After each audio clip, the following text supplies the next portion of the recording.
Cette chanson s'intitule Vampire, Vampire. Et on a vu cette grande bouche avec deux grandes dents pour annoncer la chronique de Jérôme Cassou. Bonjour Jérôme. Eh bien bonjour. Demain c'est Halloween, donc vous vous êtes dit tiens, je vais proposer aux téléspectateurs de Télématin de découvrir une exposition à la Cinémathèque française qui reprend le mythe du vampire. Oui, Cinémathèque française, qui est le musée du cinéma. Donc on fait effectivement un énorme hommage au vampire. C'est ce personnage qui a été inventé à travers le film de Murnau, qui a été réalisé en 1929, donc par un réalisateur allemand.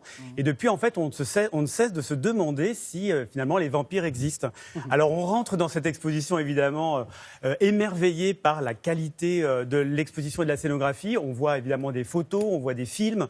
Et en même temps, on est baigné dans une atmosphère nocturne et surtout on est accompagné de cris de femmes et on se demande parfois si ces femmes appellent le vampire. Alors c'est tout l'intérêt en fait de cette exposition qui est de nous baigner dans l'histoire et en même temps dans ce mythe absolument incroyable qui recèle bien les secrets et qui nous sont révélés sur les 6 mètres du musée. Donc c'est au musée du cinéma. Musée du cinéma, Cinémathèque française. Et ça absolument. se trouve à Bercy, c'est ça? Oui, ça se trouve à Bercy. Voilà, on y va? Alors je vous accompagne avec un psychologue qui va nous raconter en fait l'envers du décor.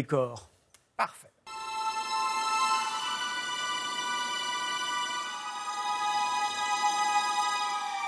L'attraction et la répulsion, je crois que ce sont deux valeurs que porte le personnage du vampire. Et je crois que cette ambivalence que l'on retrouve entre amour et haine, séduction, attraction, répulsion, destruction, annihilation, affection, le vampire porte ces images-là. Est-ce que vous pourriez nous emmener justement vers des images, des icônes qui pourraient nous révéler en fait ce que cache la morsure du vampire?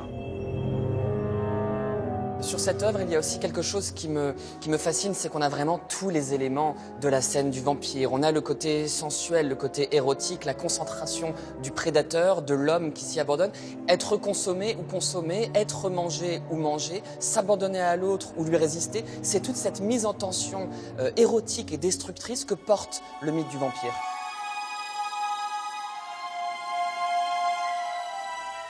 Le vampire, c'est ce qu'on appelle en psychanalyse le ça, la pulsion sexuelle qui est extrêmement puissante.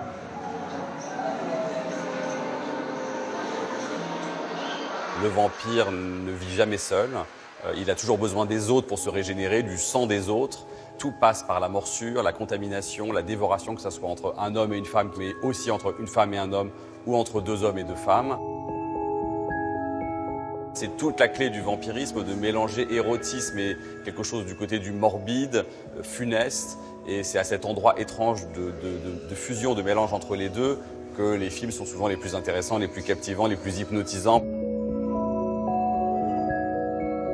Et quelque part, il y a une forme de puissante intensité dans la figure du vampire et de tout ce qu'il porte de transgression. On a souvent des vampires qui représentent, par exemple, le pouvoir politique corrompu, qui représentent l'État dans ce qu'il a de plus parfois offensif, et qu'on a toujours des hommes politiques transformés en vampires à l'occasion d'une critique sociale, politique. Ça, c'est évidemment très fort et très présent. Peut-être même c'est nous le vampire, peut-être c'est cette part en nous qu'on a de minorité, de différence, de fragilité. C'est celui qui fait peur, c'est celui qui est purement différent de moi. Et au final, le vampire, c'est quelqu'un au contraire dans lequel je peux m'identifier, avec lequel j'ai une empathie. Le vampire de toutes les créatures qui existent est celle qui est la plus humaine. Elle est torturée, en proie à son propre désir, submergée par ses cauchemars dont elle n'émerge jamais. C'est quelque chose d'extrêmement attractif, quelque part. On a envie nous-mêmes de reconnaître cette part obscure de nous-mêmes à travers le vampire.